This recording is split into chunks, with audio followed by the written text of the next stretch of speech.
Lingkar Pagi, edisi Minggu 2 Februari 2025 hadir menemani Anda. Beragam berita aktual dan terpercaya telah kami rangkum. Bersama saya, Rizky Riawan. Berikut Lingkar Pagi selengkapnya.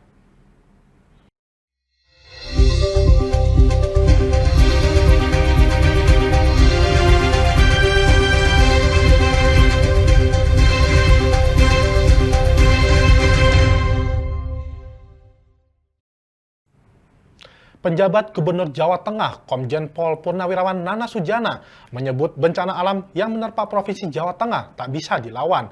Pemerintah Provinsi Jawa Tengah telah melakukan teknologi modifikasi cuaca untuk meminimalisir dampak yang terjadi.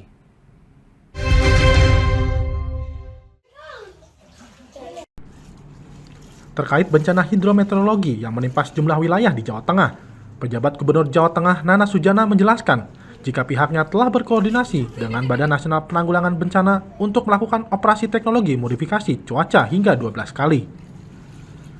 Langkah ini dilakukan untuk memecah awan-awan hitam untuk didorong ke lautan, sehingga potensi bencana seperti banjir dapat terminimalisir.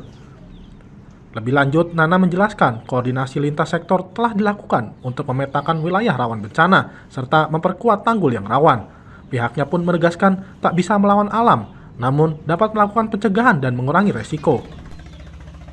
Saya perhatikan gitu kan, ya memang kita tidak bisa juga melawan alam. Kalau yang bisa adalah bagaimana kita melakukan pencegahan kan, dan juga mengurangi resiko lah. Beberapa lokasi di wilayah kita ini kan terjadi ada perbukitan, pegunungan yang memang sudah beralih fungsi gitu kan, dari hutan kemudian menjadi lahan perkebunan. Ini yang memang kami tekankan ke depan sudah mulai dan sebenarnya sudah kita lakukan penanaman pohon-pohon yang mampu nanti menyerap air ketika hujan kan gitu. Ketika hujan.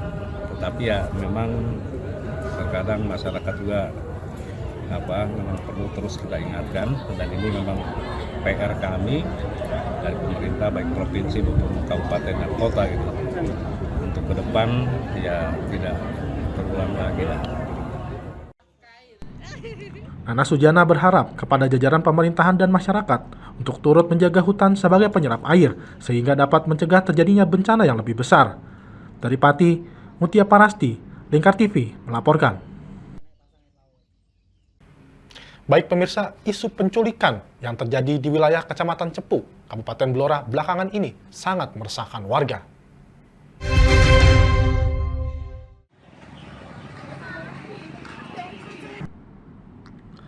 Diduga peristiwa percobaan penculikan anak ini terjadi di wilayah Kelurahan Balun, tepatnya di Balun Kandanggoro, RT 4 dan RT 5 RW 10. Bukan hanya sekali, percobaan penculikan ini terjadi beberapa kali di wilayah yang sama. Dari pengakuan salah seorang warga, Suwarno, isu penculikan tersebut sangat meresahkan. Biasanya wilayah ini ramai dengan kegiatan anak-anak bermain, namun saat ini mereka memilih untuk berdiam di rumah. Sementara itu, Darno, ayah dari salah satu anak yang diduga hendak diculik, mengatakan jika kejadian itu terjadi pekan lalu. Saat itu, anaknya yang masih duduk di bangku kelas 6 SD hendak pulang dari musola. Namun, tiba-tiba sebuah mobil Avanza warna hitam berhenti dan turun dua orang dengan menggunakan topi, masker, dan jaket berwarna hitam. Kemudian menghampiri anak-anak. Mereka mengiming-imingi sejumlah uang kepada anak-anak untuk diajak masuk ke dalam mobil. Merasa curiga, anak-anak tersebut kemudian lari pulang ke rumah. Pak Darno, mungkin bisa diceritakan Pak kronologi percobaan penculikan terhadap putrane Bapak?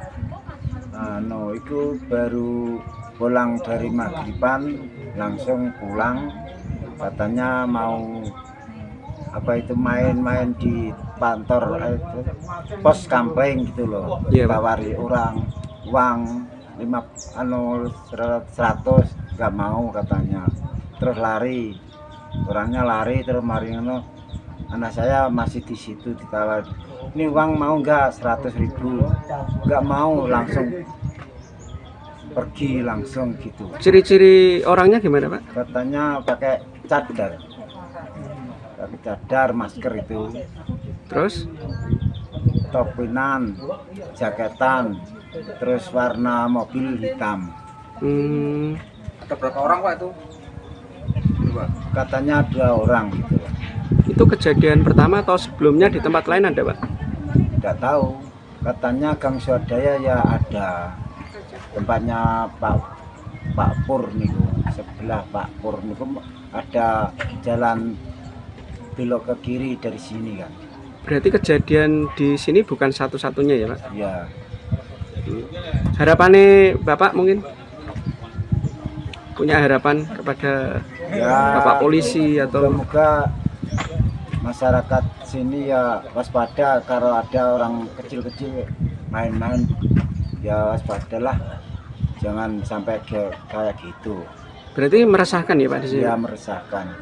Terus ini anak jenengan masih boleh keluar nggak Pak? Pakai sepeda atau apa? Nggak tahu Pak sepeda, jalan kaki sama lari-lari. Oh gitu ya Pak. Ya. Pak, harapannya terhadap pihak kepolisian Pak? Harapannya kepada aparat kepolisian? Ya langsung apa tuh tangkap aja, gak merasakan masyarakat gitu aja.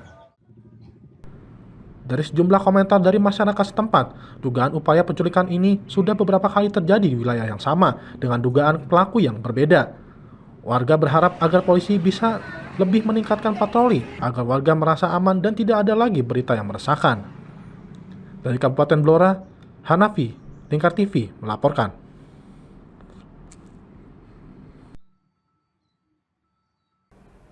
Baik pemirsa, hampir 3 bulan berlalu, kasus dugaan penyelewengan dana hibah untuk proyek kandang ayam petelur yang melibatkan nama mantan Ketua DPRD Rembang, Supadi, masih menyisakan tanda tanya. Penanganan yang lamban ini menarik perhatian praktisi hukum dan pidana setempat yang mempertanyakan progres penyidikan yang tengah berlangsung.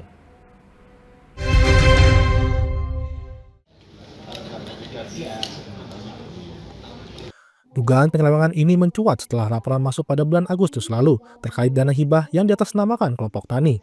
Namun, hasil proyek tersebut diduga dialihkan ke nama anak dari mantan ketua DPRD. Hal itu menciptakan kecurigaan di kalangan masyarakat dan pihak berwenang. Total anggaran yang disiapkan untuk pembuatan kandang ayam tetelur mencapai 600 juta rupiah, mencakup fasilitas kandang, ayam, dan juga pakan.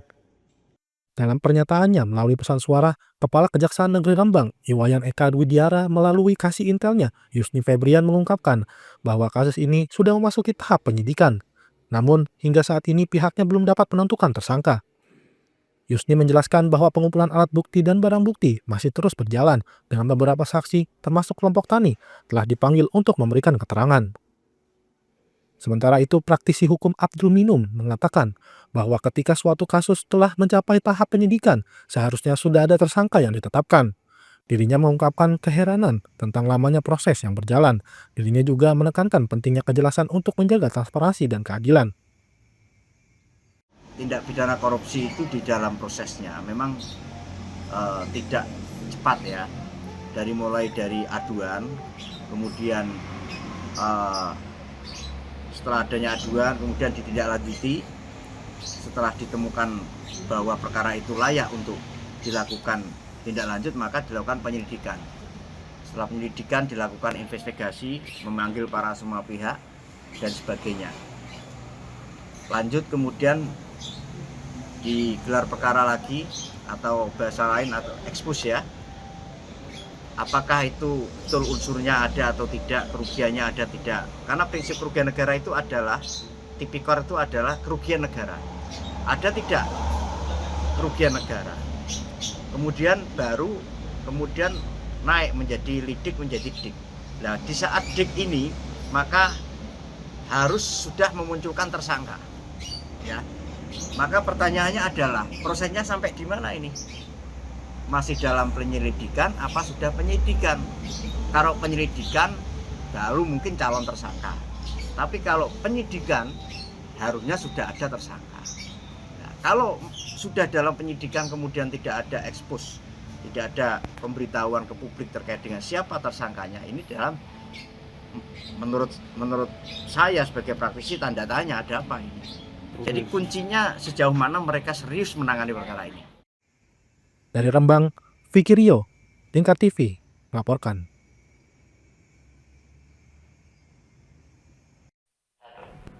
Kepolisian Resort Temanggung, Jawa Tengah menangkap 4 pelaku tawuran yang sempat viral di media sosial, sekaligus mengamankan sebanyak 24 senjata tajam.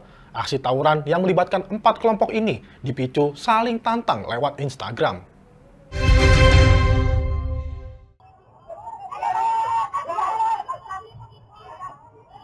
Aksi tawuran yang melibatkan 4 kelompok ini terekam kamera pengawas milik warga Desa Pingit, Kecamatan Pringsurat, Temanggung, Jawa Tengah pada tanggal 28 Januari dini hari. Dalam video tersebut, puluhan pemuda menyerang kelompok lain menggunakan senjata tajam. Merespons laporan dari masyarakat, tim Buser dari Satreskrim Polres Temanggung langsung bertindak dan memburu para pelaku. Dalam perburuan itu, petugas menangkap 4 pelaku yang merupakan warga Semarang dan Magelang. Selain itu, pihak berwajib juga mengamankan sebanyak 24 senjata tajam yang digunakan untuk tawuran. Kasat Reskrim Polres Temanggung AKP Didik Triwibowo saat gelar perkara Jumat 31 Januari mengatakan, tawuran yang melibatkan 4 kelompok ini dipicu saling tantang di media sosial Instagram. Aksi tawuran di Jalan Pingit itu melibatkan kelompok Pertigaan Temanggung dengan kelompok Begundal Wetan Semarang. Jadi dari kelompok Pertigaan dan Begundal Wetan sudah janjian tawuran melalui DM Instagram. Lalu sekitar pukul 23.45 kelompok Begundal Wetan meminta bantuan kelompok OMP. OMP itu kepanjangan Official Misteri Perbatasan, dan kelompok Kaisar, kelompok geng Kaisar, yang merupakan kelompok dari para pelaku untuk membantu tawuran dengan kelompok Pertigaan.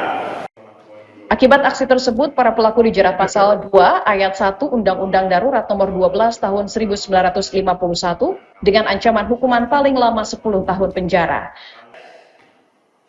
Alamat Kecamatan Jambu, Kabupaten Selatan penyelidikan. Setelah itu mendapatkan petunjuk yang cukup.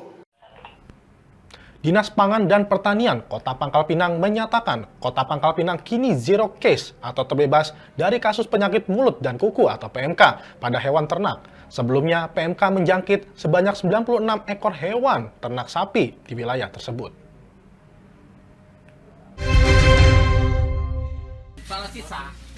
Dinas Pangan dan Pertanian Dispaper Kota Pangkal Pinang menyatakan Kota Pangkal Pinang telah terbebas dari kasus penyakit mulut dan kuku atau PMK pada hewan ternak. Catatan 0 kasus ini menjadi pencapaian karena sebelumnya terdapat sebanyak 96 ekor hewan ternak sapi terjangkit PMK. Ditemui antara di Pangkal Pinang Jumat 31 Januari, Kepala Dispaper Kota Pangkal Pinang Samri mengatakan sebanyak 96 ekor sapi yang terjangkit PMK sudah dinyatakan sembuh. Hingga hari ini belum ditemukan adanya penambahan kasus PMK pada hewan ternak. Artinya itu bisa kita atasi dengan kerjasama, koordinasi antar daerah, kemudian dengan pihak provinsi dan karantina. Jadi sampai sekarang ya kita mengucapkan syukur untuk Pangkal Pinang penyakit PMK ini zero. Samri menyebutkan pihaknya juga sudah menuntaskan target vaksinasi PMK tahap awal untuk 500 hewan ternak sapi di Kota Pangkal Pinang. Sebagai langkah antisipasi agar kasus PMK tidak kembali merebak, Samri mengimbau kepada para peternak untuk tidak mendatangkan hewan ternak sapi dari luar, menjaga kebersihan kandang, dan meningkatkan mutu pangan ternak. Ia juga mengimbau warga agar segera melaporkan temuan gejala PMK kepada Dinas Pangan dan Pertanian di wilayah setempat. Baik pemirsa, kami akan kembali usai jeda berikut ini. Tetaplah bersama kami.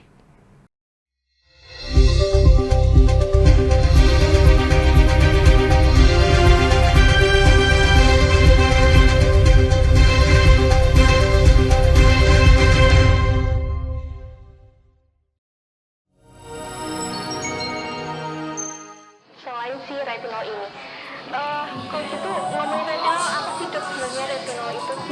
Bagus nih programnya. Yang saat ini ya kayaknya sudah beberapa tahun yang Wah, lalu. boleh banget nih ditonton setiap hari. Meanwhile,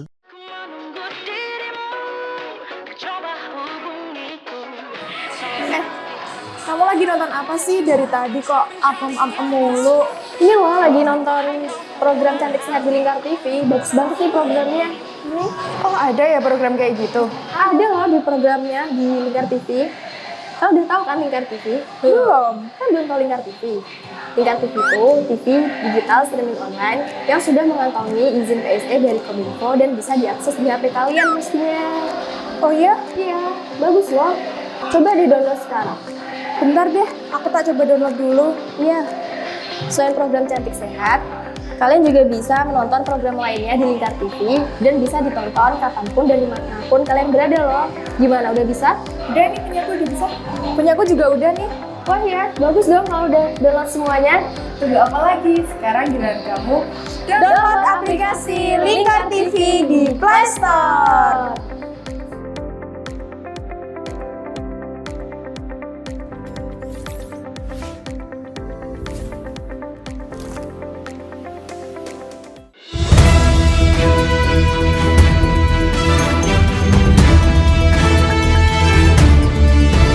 Menemani pagi Anda dengan menyajikan berita nasional dan regional yang dikupas secara akurat dan aktual untuk awali hari.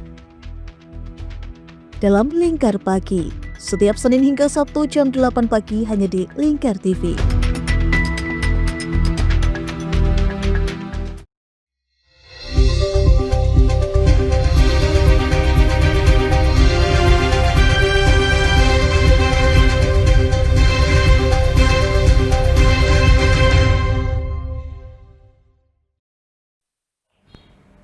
PT KAI Daob 7 Madiun meluncurkan KA Maja Madiun Jaya yang menawarkan perjalanan pulang pergi atau PP rute stasiun Madiun hingga stasiun Pasar Senen, Jakarta seiring pemberlakuan grafik perjalanan KA atau GPK 2025 mulai 1 Februari ini. PT KAI Daob 7 Madiun meluncurkan kereta api Madiun Jaya Maja dengan relasi stasiun Madiun, Jakarta, Pasar Senen pulang pergi PP mulai Sabtu 1 Februari 2025. Kereta tersebut membawa 1 gerbong pembangkit, 2 gerbong eksekutif dengan kapasitas 100 penumpang, dan 6 gerbong ekonomi berkapasitas 480 tempat duduk. Kereta berangkat dari stasiun Madiun pukul 08.00 dan tiba di stasiun Pasar Senen, Jakarta pukul 17.03. Sedangkan untuk keberangkatan dari Pasar Senen pukul 21.10 dan tiba di stasiun Madiun pukul 06.05. Dengan adanya KA ini diharapkan bisa ikut memajukan perekonomian dan wisata di wilayah Madiun dan sekitarnya. Vice President PT KAI Daob 7 Madiun Suharjono mengatakan, KA Maja merupakan KA jarak jauh pertama yang berangkat dari stasiun Madiun dan bisa menjadi alternatif angkutan umum massal dari Madiun menuju Jakarta yang ramah lingkungan dan memiliki waktu keberangkatan dan kedatangan yang dapat dipastikan. Melakukan launching kereta KA Madiun Jaya yang nanti akan diberangkatkan jam 8.00. Ini suatu layanan kereta yang baru dari Kota Madiun untuk warga masyarakat di Madiun dan sekitarnya, bahwa Madiun Jaya ini relasi dari Madiun menuju ke Pasar Senen, Jakarta. Terkait keberangkatan pertama dari stasiun Madiun pagi tadi, KA Madiun Jaya mengangkut 675 penumpang. Harga tiket kelas ekonomi premium Rp350.000, sementara kelas eksekutif Rp530.000 per orang.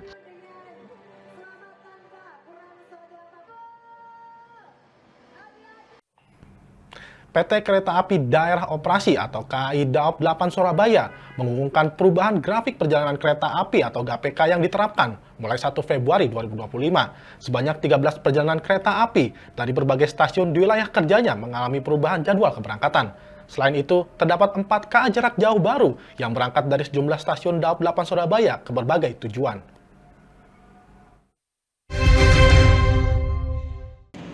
Bersamaan dengan pembukaan rute baru kereta api KA Sancaka Utara dari stasiun Surabaya Pasar Turi, Jawa Timur, tujuan stasiun Cilacap, Jawa Tengah, PT Kereta Api Daerah Operasi KAI Daob 8 Surabaya mengumumkan perubahan grafik perjalanan kereta api GPK tahun 2025 yang diberlakukan mulai hari ini 1 Februari. Executive Vice President FVP KAI Daob 8 Surabaya Wisnu Pramudyo menjelaskan sebanyak 13 perjalanan KA ke berbagai tujuan yang berangkat dari berbagai stasiun di wilayah kerjanya mengalami perubahan jadwal keberangkatan menyusul diterapkannya GPK 2025. Untuk itu kepada para pelanggan kereta api dengan keberangkatan mulai hari ini dan seterusnya diimbau untuk memperhatikan kembali jadwal terbaru dari stasiun keberangkatannya yang mengacu pada GPK 2025 atau dapat mengakses melalui aplikasi Access by KAI. Perubahan jadwal keberangkatan tersebut dikatakan Wisnu demi meningkatkan pelayanan kepada pelanggan kereta api. Menyesuaikan perubahan seperti tadi bahwa kecepatan kereta api berubah dari kurang dari 100 menuju ke 120 km per jam, sehingga berubah pasti perubahan karena jadwalnya juga pasti lebih pendek. Dalam penerapan GPK 2025 terdapat 4 KA jarak jauh baru yang berangkat dari sejumlah stasiun Daup 8 Surabaya ke berbagai tujuan. Salah satunya adalah KA Sancaka Utara relasi Surabaya Pasar Turi, Stasiun Cilacap yang telah beroperasi perdana mulai hari ini.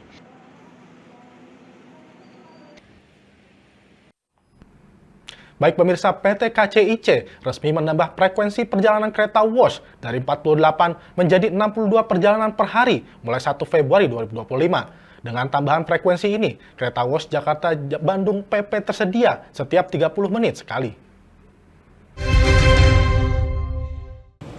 PT KCIC resmi menambah frekuensi perjalanan kereta WUS dari 48 menjadi 62 perjalanan per hari mulai 1 Februari 2025.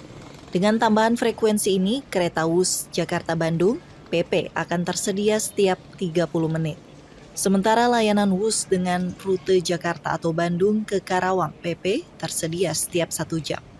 Dalam keterangan yang diterima Antara pada Jumat 31 Januari, General Manager Corporate Secretary PT KCIC Eva Hairunisa berharap tambahan frekuensi keberangkatan WUS bisa mengakomodir kebutuhan penumpang agar tidak perlu lagi menunggu terlalu lama.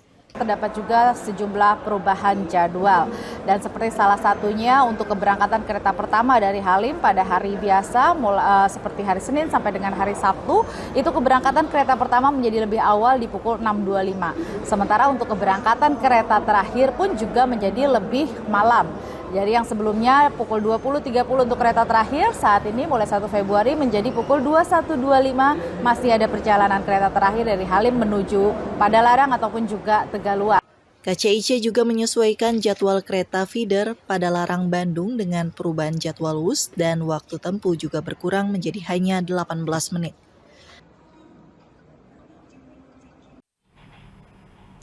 Juru bicara Kantor Komunikasi Kepresidenan atau Presidential Communication Office, Philip Jussario Fromente di Jakarta, mengatakan tak perlu khawatir soal ancaman Presiden Amerika Serikat Donald Trump terhadap negara-negara anggota BRICS. Menurutnya, Indonesia akan tetap bersahabat dan bekerja sama dengan negara manapun sesuai kepentingan. Juru bicara Kantor Komunikasi Kepresidenan atau Presidential Communication Office (PCO) Philip Jussario Fromente menyebut, tak perlu khawatir soal ancaman Presiden Amerika Serikat Donald Trump terhadap negara-negara anggota blok ekonomi yang ingin lepas dari dominasi dolar Amerika Serikat, termasuk BRICS. Ditemui Antara di kantornya pada Jumat 31 Januari, Philips mengatakan bergabungnya Indonesia dengan BRICS bukan berarti meninggalkan hubungan dengan negara barat seperti Amerika Serikat dan Uni Eropa. Menurutnya, Indonesia tetap akan bersahabat dan bekerja sama dengan negara manapun sesuai kepentingan dan tujuan yang ingin dicapai. Jadi saya kira sesuatu yang dilakukan oleh Indonesia dalam hal hubungan luar negeri itu adalah murni otonomi strategis Indonesia dan tidak berarti kita meninggalkan organisasi lain yang di dalamnya ada Amerika Serikat. Kita kan tetap ada di G20, kita tetap di APEC. Dan juga proses untuk menjadi anggota OECD, negara-negara boleh dibilang negara-negara barat kan masih berlangsung gitu. Jadi menurut saya tidak ada yang harus diantagoniskan gitu. Sementara itu, mengenai proses keanggotaan Indonesia dengan OECD yang lebih lama dibandingkan BRICS, Philips mengatakan hal tersebut wajar sebab setiap organisasi memiliki tahapan dan proses yang berbeda dalam menerima anggota baru. Baik pemirsa, berita menarik lainnya akan hadir usai jeda. Jangan kemana-mana, tetaplah bersama kami.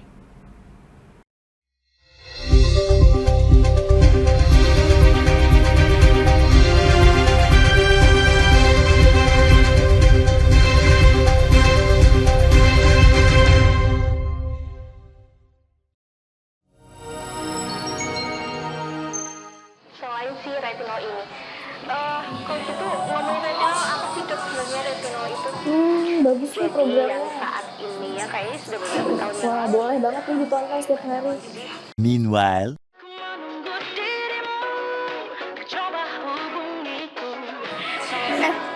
Kamu lagi nonton apa sih dari tadi kok apem-apem mulu? Iya loh, lagi nonton program Cantik Sehat di Lingkar TV. Bagus banget nih programnya. Oh, ada ya program kayak gitu? Ada loh di programnya di Lingkar TV. Kau udah tahu kan Lingkar TV? Belum. Kan belum tahu Lingkar TV. Lingkar TV itu TV digital streaming online yang sudah mengantongi izin PSE dari Kominfo dan bisa diakses di HP kalian mestinya. Oh iya? Iya, bagus loh. Coba di-download sekarang. Bentar deh, aku tak coba download dulu. Iya. Selain program Cantik Sehat, kalian juga bisa menonton program lainnya di Lingkar TV dan bisa ditonton kapanpun dan dimanapun kalian berada loh. Gimana, udah bisa? Udah nih, punyaku udah bisa. Punyaku juga udah nih. Wah ya, bagus dong kalau udah download semuanya. Tunggu apa lagi? Sekarang giliran kamu download aplikasi Lingkar TV di Play Store.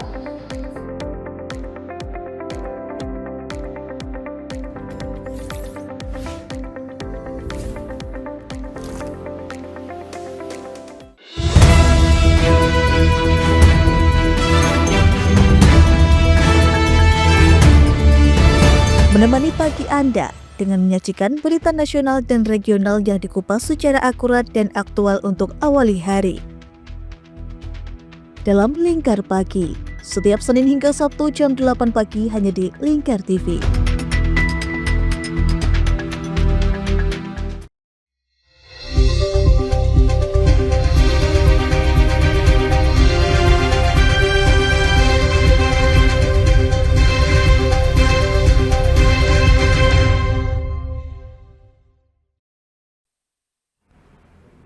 Menteri Pendidikan Tinggi, Sains dan Teknologi atau Mendikti-Saintek Satrio Sumantri Brojonegoro membuka peluang bagi usaha mikro kecil dan menengah atau UMKM untuk berkiprah melalui pendidikan tinggi. Salah satunya melalui kolaborasi yang dibangun antara Kemendikti-Saintek dengan Asosiasi Pengusaha Indonesia.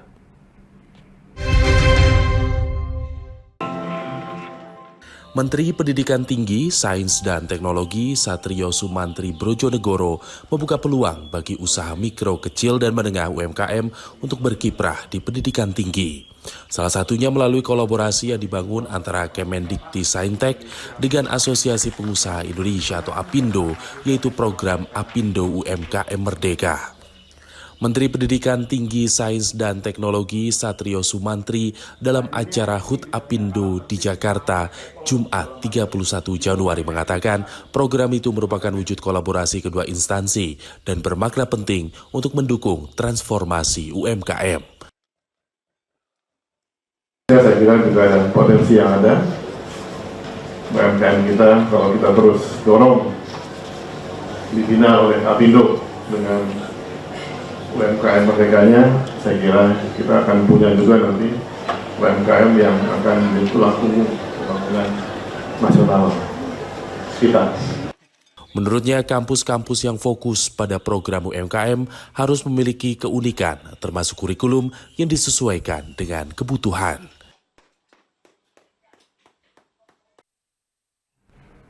Satuan Pelayanan Pelabuhan Penyeberangan Merak, Balai Karantina Hewan, Ikan dan Tumbuhan Banten bersama Kepolisian Sektor Kawasan Pelabuhan Merak kembali berhasil menggagalkan penyelundupan sebanyak 700 ekor burung asal Sumatera yang akan dilalu lintaskan menuju Jakarta. Ratusan burung yang tidak dilengkapi dengan dokumen yang dipersyaratkan karantina tersebut kemudian dilepas liarkan di kawasan Cagar Alam, Rawa Danau Panenjoan, Desa Luwuk, Kecamatan Gunung Sari, Kabupaten Serang, Banten. Satuan Pelayanan Penyeberangan Pelabuhan Merak, Balai Karantina Hewan, Ikan dan Tumbuhan BKHIT Banten, Jumat 31 Januari melepas liarkan 700 ekor burung hasil penindakan pada Kamis malam 30 Januari. Dalam keterangan video yang diterima Antara pada Jumat 31 Januari, Kepala Satpel Merak BKHIT Banten, Melani Wahyu Adiningsi mengatakan, ratusan burung tersebut diamankan berkat kerjasama antara karantina dan petugas kepolisian sektor kawasan Pelabuhan Merak. Mereka dinyatakan ilegal karena diseberangkan menggunakan armada bus dari Lampung menuju Jakarta dan tidak dilengkapi dokumen yang dipersyaratkan karantina. 400 ekor burung jenis trucukan, 100 ekor jalak kebo, 100 ekor sogon, dan 100 ekor kerak besi ini dipastikan sehat, lalu dilepas liarkan di kawasan Cagar Alam Rawa Danau, Panenjoan, Kecamatan Gunung Sari, Kabupaten Serang. Kegiatan hari ini yaitu pelepas liaran burung itu merupakan hasil tindak lanjut dari upaya pencegahan pemasukan burung ilegal yang dilakukan oleh tim karantina Banten bersama dengan kepolisian sektor kawasan Pelabuhan Merak sebanyak 700 ekor burung. Agar kejadian-kejadian sama tidak terulang kembali, tentu saja hal-hal yang dilakukan oleh karantina adalah terus meningkatkan pengawasan di pintu-pintu pemasukan dan pengeluaran yang tentu saja bekerja sama dengan instansi maupun stakeholder terkait. Pihak karantina berharap ratusan burung yang dilepas liarkan dapat bertahan hidup dan berkembang biak untuk mencegah kepunahan.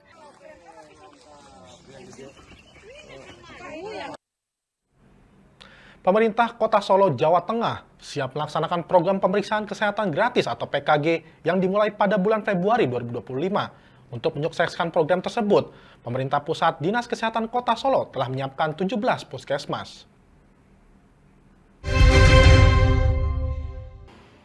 Dinas Kesehatan Kota Solo menyatakan kesiapannya dalam menyelenggarakan program pemeriksaan kesehatan gratis PKG di hari ulang tahun yang dicanangkan Presiden Prabowo Subianto. Kepala Dinas Kesehatan Kota Solo, Retno Erawati Wulandari, saat ditemui di Balai Kota Solo pada Jumat 31 Januari 2025 mengatakan, sosialisasi dan koordinasi PKG sudah berjalan di Pemkot Solo. Pihak dinas mulai menyiapkan fasilitas pelayanan kesehatan dan laboratorium kesehatan di 17 puskesmas berikut aturan atau regulasi untuk layanan ini sambil menunggu peluncurannya oleh pemerintah pusat. Retno menyebut nantinya pelaksanaan jenis PKG ini terbagi dari kelompok usia, sebab setiap kelompok usia memiliki kecenderungan masalah kesehatan yang berbeda. Insya Allah nanti Senin kita siap melayani masyarakat yang sudah mengakses PKG. Iya, semua puskesmas, di 17 puskesmas. Untuk di awal ini kami baru melaksanakan di puskesmas dulu. Untuk yang di FKTP lain nanti di periode selanjutnya. Program PKG yang akan diluncurkan Kementerian Kesehatan ini bertujuan untuk meningkatkan kesadaran masyarakat mengenai deteksi dini penyakit dan memberikan akses pemeriksaan kesehatan yang gratis. Program ini rencananya akan diluncurkan serentak di 10.000 puskesmas dan 20.000 klinik pada awal Februari 2025. Baik pemirsa, berita menarik lainnya akan hadir usai jeda. Jangan kemana-mana, tetaplah bersama kami.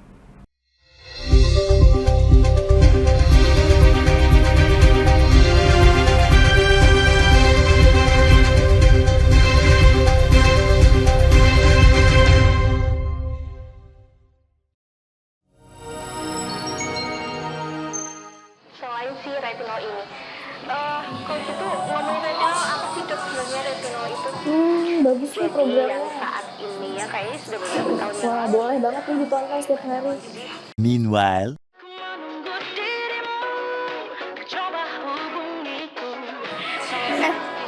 Kamu lagi nonton apa sih dari tadi kok apem-apem mulu? Iya loh, lagi nonton program Cantik Sehat di Lingkar TV. Bagus banget nih programnya. Oh ada ya program kayak gitu? Ada loh di programnya di Lingkar TV. Kau udah tahu kan Lingkar TV? Belum. Kan belum tahu Lingkar TV. Lingkar TV itu TV digital streaming online yang sudah mengantongi izin PSE dari Kominfo dan bisa diakses di HP kalian mestinya. Oh iya? Iya, bagus loh. Coba di-download sekarang. Bentar deh, aku tak coba download dulu. Iya. Selain program Cantik Sehat, Kalian juga bisa menonton program lainnya di Lingkar TV dan bisa ditonton kapanpun dan dimanapun kalian berada loh. Gimana, udah bisa? Udah nih, punyaku udah bisa. Punyaku juga udah nih. Wah ya, bagus dong kalau udah download semuanya. Tunggu apa lagi? Sekarang giliran kamu download aplikasi Lingkar TV di Play Store.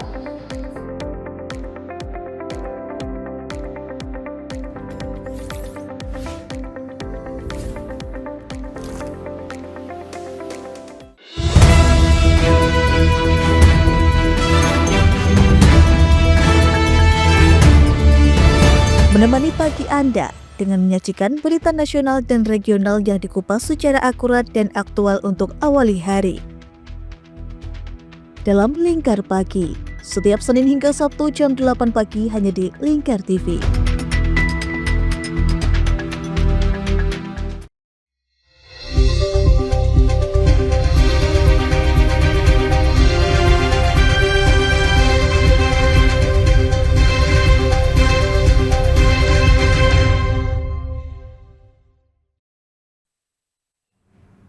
Pemerintah Kota Tangerang telah menambah infrastruktur baru yang dapat dinikmati masyarakat untuk berolahraga dan beragam aktivitas lainnya berupa alun-alun Ciledug. Alun-alun yang terletak di Kelurahan Paninggilan itu melengkapi jumlah alun-alun yang ada di Kota Tangerang, di samping alun-alun di Kecamatan Tangerang, Cibodas, Priuk, dan juga Pinang.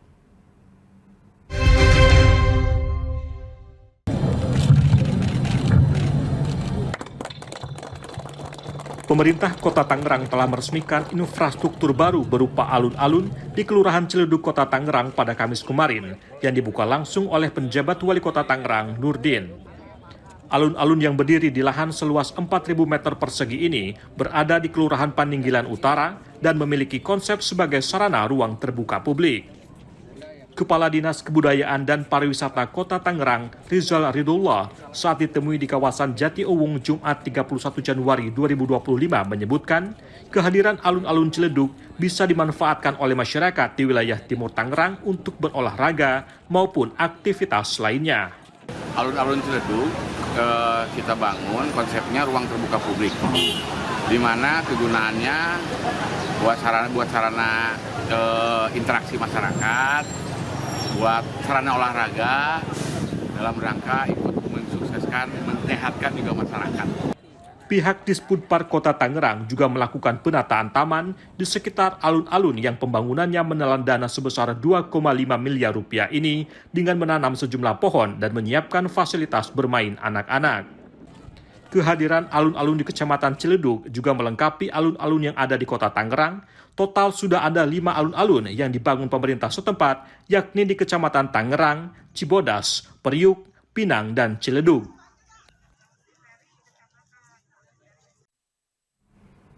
Tim penjinak bom Palestina mulai menetralkan bahan-bahan peledak berbahaya yang ditinggalkan oleh militer Israel usai menarik diri dari beberapa wilayah di daerah kantong pesisir itu.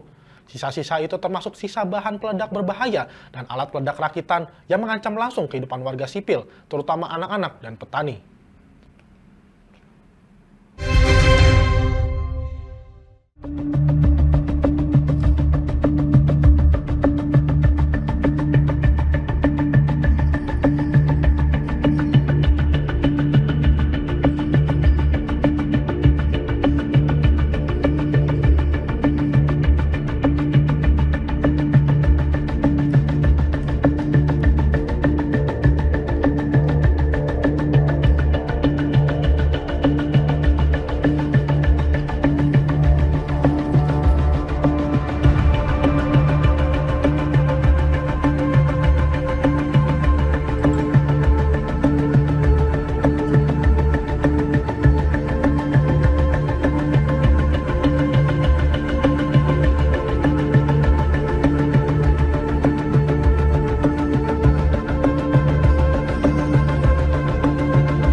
Babah Coffee by Kawisari tak hanya menyajikan hidangan peranakan dengan cita rasa autentik, tetapi juga menghadirkan atmosfer kaya akan sejarah dan budaya. Karena di tempat ini pengunjung dapat menikmati kuliner sambil menjelajahi koleksi artefak bersejarah dari House of Tugu, termasuk peninggalan seni dari Oi Ting Ham Sang, seorang raja gula asal Semarang pada era Hindia Belanda.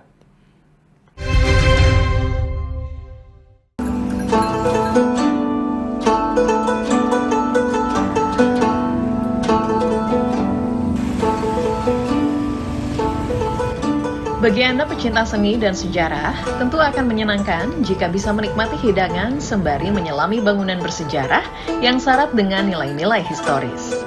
Ialah Babah Coffee by Kawisari di House of Tugu, Jakarta, yang menyuguhkan pengalaman kuliner unik hingga membawa pengunjung seakan berada di abad 17.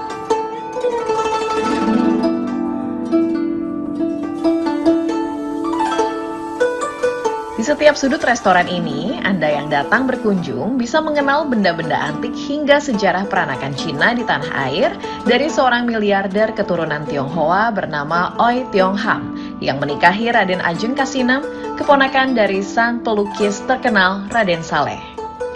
Kisah sang legendaris yang turut mengukir sejarah konglomerasi besar di Hindia Belanda dan dunia internasional itu pun seiring berjalannya waktu mulai terlupakan. Namun kini berkat House of Tugu, cerita besar Oi Tiong Ham kembali hidup.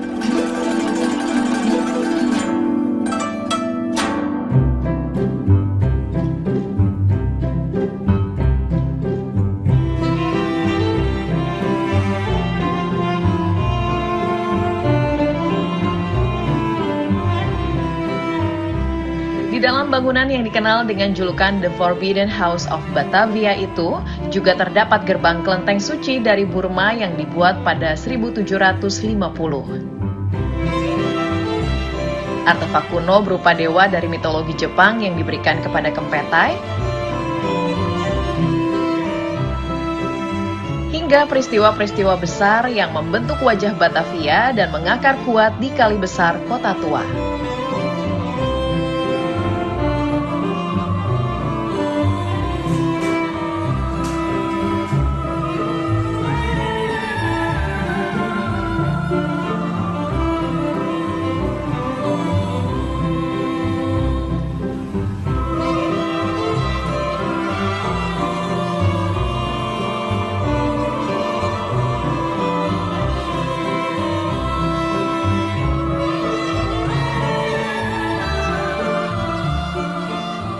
Pengunjung juga dapat mempelajari lebih lanjut tentang peran keluarga peranakan dalam sejarah perjuangan kemerdekaan Indonesia sambil mengagumi berbagai peninggalan dari Presiden Soekarno, Pangeran Diponegoro, dan Raden Saleh yang dipamerkan di ruang makan khusus VIP Room. Proses restorasi pun dilakukan yang tidak hanya mengutamakan aspek keindahan dan keaslian bangunan, tetapi juga bertujuan untuk melestarikan warisan budaya yang terkandung di dalamnya. Cara building itu 90-10.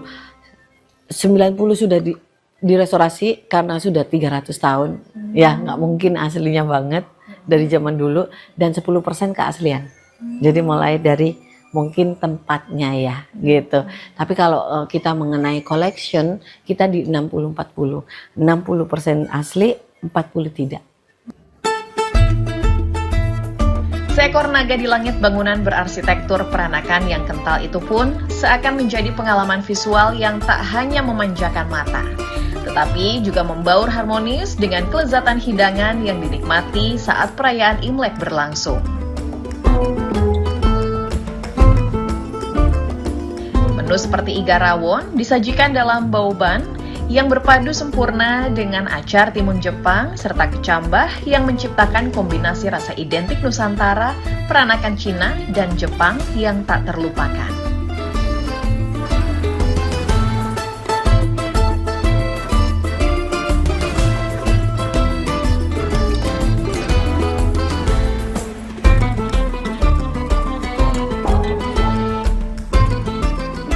Ada pula bihun kerapu poh asyung, ikan kerapu kuah kari kental dengan rempah aromatik, dan bihun menghadirkan rasa gurih yang menyatu di lidah menjadikannya menu favorit pilihan pengunjung.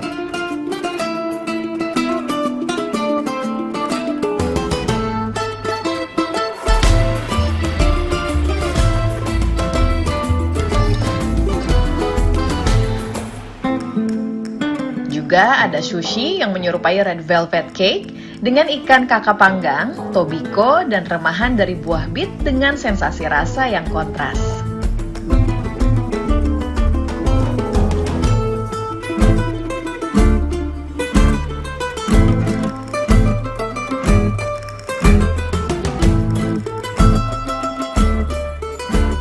Untuk minuman, jangan lewatkan kesegaran dari perpaduan kalamansi dan kiamboy. Sementara kopi menjadi salah satu menu kebanggaan di resto ini karena masuk 15 besar dalam kontes kopi specialty Indonesia 2024. Bahkan bagi mereka yang bukan penyuka kopi sekalipun, dijamin akan jatuh cinta setelah mencobanya.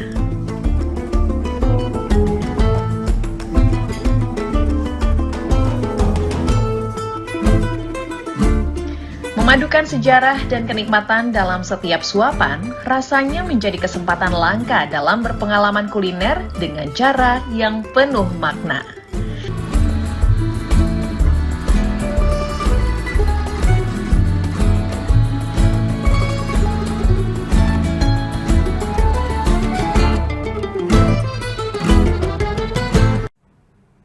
Pemirsa, demikian Lingkar Pagi kali ini. Lingkar Siang akan hadir pukul 13.00 waktu Indonesia Barat. Saya Rizky Riawan bersama kerabat kerja yang bertugas pamit dari hadapan Anda. Selamat pagi dan selamat melanjutkan aktivitas Anda.